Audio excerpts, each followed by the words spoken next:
जो ही साथी, उत्तर प्रदेश के विधानसभा चुनाव 2027 में समाजवादी पार्टी अपने पीडीए फार्मूले पर काम कर रही है और एक ऐसा विधानसभा सीट जहां पर समाजवादी पार्टी के जो उम्मीदवार होते हैं वो अपने ही गुटबाजी की वजह से, अपनों की गुटबाजी की वजह से विधायकी का चुनाव हार जाते हैं।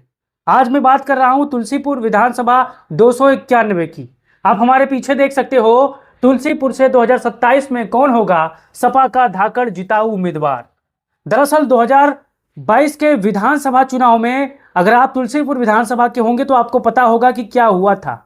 2017 के विधानसभा चुनाव में वही चीज हुआ जो 2022 में हुआ था, आप सभी को पता है। लेकिन अब जानेंगे कि 2027 के विधानसभा चुनाव में समाजवादी पार्टी किसको उम्मीदवार बना सकती है और इस सीट का जातीय समीकरण क्या है और इसके कितने बार कौन कौन विधायक रह चुका है। अगर आप भी इस वीडियो पर पहली बार आए हो तो यूट्यूब चैनल को सब्सक्राइब कर लो, फेसबुक पेज को फॉलो कर लो। आप हमारे पीछे तस्वीर देख सकते हो, समाजवादी पार्टी से ये 3 प्रमुख चेहरे हैं। मैदान में 3 दमदार चेहरे, यही 3 चेहरे हैं जो 2027 के विधानसभा चुनाव में समाजवादी पार्टी के लिए टिकट के लिए दावेदारी मजबूती के साथ कर सकते हैं, करेंगे भी। लेकिन कुछ चेहरे ऐसे हैं जो छोटे छोटे हैं साथियों। ये 3 प्रमुख ऐसे चेहरे हैं जो आपको यहां पर देखने को मिलेंगे। चलिए जान लेते हैं। आप यहां पर देख सकते हो जातीय मतदाता संख्या, ये अनुमानित है 2022 के विधानसभा चुनाव का आंकड़ा है, पुराना आंकड़ा है, आप इसको समझिएगा। अब यहाँ पर 3,70,000 कमोबेश यहाँ पर मतदाता हैं, जिसमें मुस्लिम आबादी 1,16,000 है, ब्राह्मण यहाँ पर 48,000 है, वर्मा यहाँ पर 53,000 है, ठाकुर यहाँ पर 20,000 हैं, दलित एससी समूह यहाँ पर 85,000 हैं, अन्य ओबीसी जैसे यादव, कोरी, कहार आदि 60,000 है। कुल मिलाकर ओबीसी, यादव, वर्मा, कोरी, कहार आदि सहित यहाँ पर 1,33,000 की आबादी हो जाती है, जो अखिलेश यादव के पीडीए फार्मूले का सुपरहिट यहाँ पर फार्मूला होता है। अन्य सामान्य वर्ग यहाँ पर 15,000 है साथियों। अब चलिए एक चीज जान लेते हैं कि इस विधानसभा सीट से कौन कौन विधायक रह चुका है और कौन वर्तमान में है। 1977, 1980, 1985 मंगल देव जो कांग्रेस से यहाँ पर चुनाव जीत गए थे। 1989 से रिजवान जहीर जो यहाँ पर निर्दलीय चुनाव लड़े थे, चुनाव यहाँ पर जीत गए थे। 1991 में कमलेश कुमार बीजेपी से चुनाव लड़े थे, जीत गए थे। 1993 में रिजवान जहीर सपा से चुनाव लड़े थे, जीत गए थे। 1996 में रिजवान जहीर बसपा से चुनाव लड़े थे, चुनाव जीत गए थे। 2002 में मसूद खान सपा से चुनाव लड़े थे, जीत गए थे। 2007 में कौशलेंद्र नाथ योगी जो बीजेपी से चुनाव लड़े थे वो जीत गए थे। 2012 में अब्दुल मसूद खान सपा से चुनाव जीत गए थे। 2017 में कैलाश नाथ शुक्ला भाजपा से चुनाव जीत गए थे और वर्तमान में भी 2022 में कैलाश नाथ शुक्ला इस सीट से विधायक हैं। यानी आप एक चीज अंदाजा लगाइए कि ये सीट पर सपा भाजपा ही लगातार यहाँ पर बार बार आई हुई है। लेकिन यहाँ पर एक बार यहाँ पर बसपा का खाता खुला हुआ है और एक बार यहाँ पर निर्दलीय का खाता खुला हुआ है, एक बार यहाँ पर कांग्रेस का खाता खुला हुआ है। लेकिन आप अंदाजा लगा सकते हो कि एक बार सपा तो एक बार भाजपा, एक बार सपा तो एक बार भाजपा, ऐसे ही ये समीकरण चलता आया साथियों। लेकिन अब चलिए आगे चलते हैं। 2022 का विधानसभा चुनाव परिणाम क्या था, सपा प्रत्याशी और भाजपा प्रत्याशी और निर्दलीय प्रत्याशी कितना वोट पाए थे।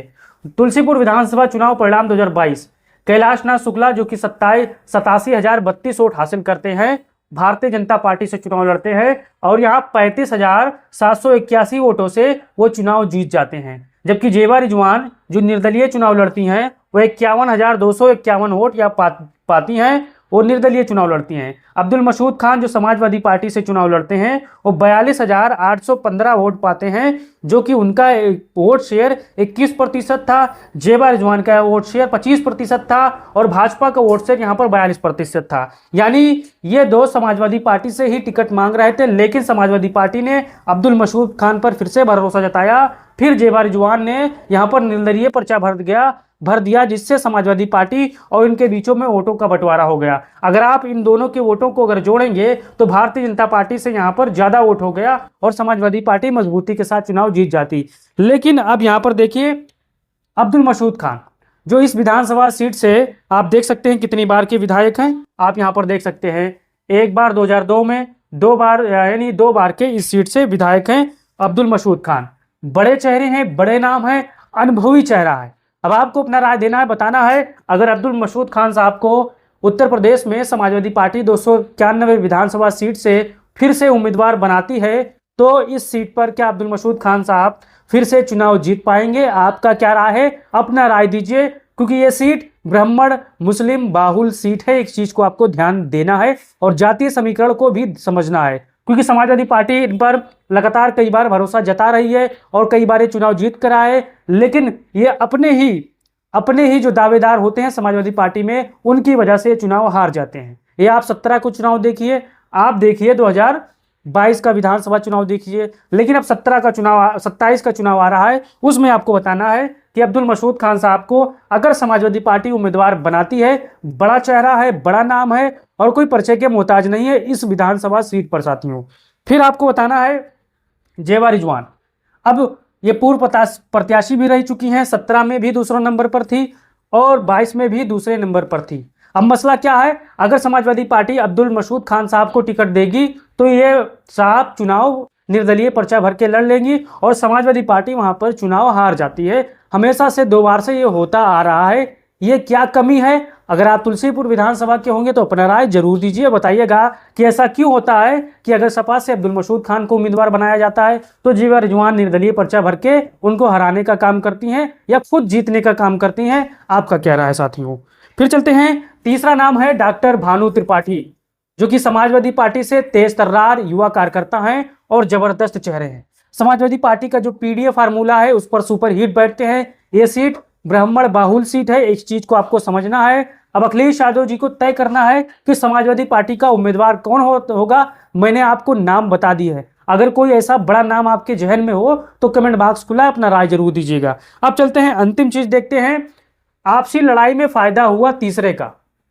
अब समाजवादी पार्टी इनको उम्मीदवार 17 में भी बनाई थी और 22 में भी बनाई थी। 17 में समाजवादी पार्टी और कांग्रेस का गठबंधन था। समाजवादी पार्टी से उम्मीदवार ये होते हैं साहब, लेकिन समाजवादी पार्टी मजबूती के साथ अखिलेश यादव जिनका प्रचार करने आते हैं, बड़े बड़े नेता समाजवादी पार्टी से प्रचार करने आते हैं, लेकिन किसी तरह जुगाड़ फिट करके जेवा रिजवान कांग्रेस के सिंबल पर चुनाव लड़ जाती हैं और इन दोनों की आपसी लड़ाई में 2017 के चुनाव में भाजपा को यहाँ पर फायदा हो गया था। लेकिन फिर 2022 के चुनाव में वही चीज को, वही समीकरण को दोहराया गया। समाजवादी पार्टी अब्दुल मसूद खान पर भरोसा जताती है क्योंकि ये साफ छवि हैं, कोई इन पर दाग नहीं है, शानदार चेहरे, बड़े चेहरे हैं। लेकिन 2000 जैसे ही अखिलेश यादव जी ने अब्दुल मसूद खान का टिकट घोषित किया, तैसे ही कुछ दिन बाद जेवा रिजवान जी पर्चा भरकर चुनाव लड़ जाती हैं और समाजवादी पार्टी और अपना खुद चुनाव हार जाती हैं।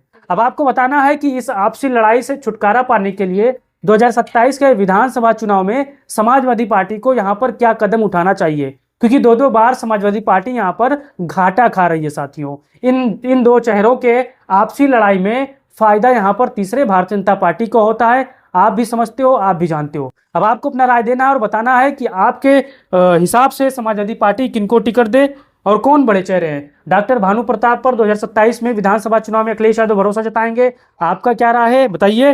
फिर बताइए 2027 के विधानसभा चुनाव में जेवा रिजवान को पर क्या अखिलेश यादव जी भरोसा जता सकते हैं, आपका क्या राय है बताइए। फिर यहाँ पर समाजवादी पार्टी अब्दुल मसूद खान पर अखिलेश यादव जी का फिर से भरोसा जता सकते हैं, आपका क्या राय है। और सबसे बढ़िया उम्मीदवार कौन हो सकता है आपको कमेंट बॉक्स में बताना है और इस वीडियो को तमाम साथियों तक भेजना है साथियों। और बताना है कि आप भी अगर अपने विधानसभा सीट का जानना चाहते हो तो आप उस विधानसभा सीट का नाम लिखिए। मैं ऐसे ही वीडियो आपके बनाता रहूंगा साथियों। जय हिंद।